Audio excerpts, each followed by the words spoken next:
Ngayon, kung mas minus yung droga at krimen ngayon kaysa noon, panahon niya, pag-upo niya, naabutan pa niya yung pinapairal natin na law and order. Kung kaya niya ito, kung kaya niyang putang ina.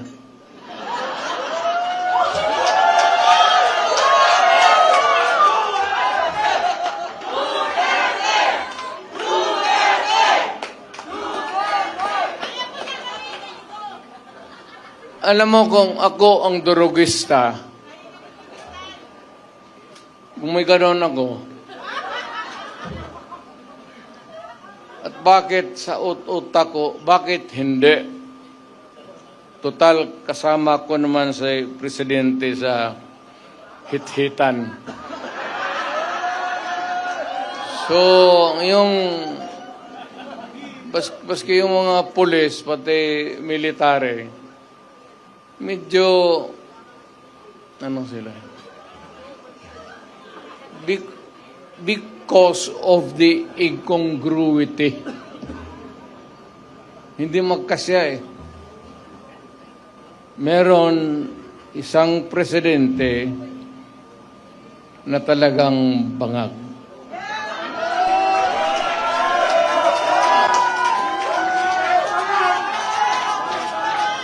Hindi naman buang, pero yung bisyo ng droga, long term yan.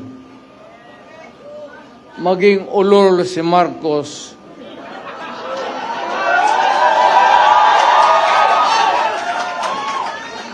kung maybe constant heroin,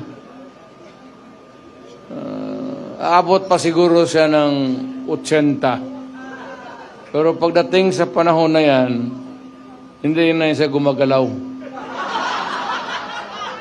Either nakatindig lang yan sa kwarto niya o natutulog.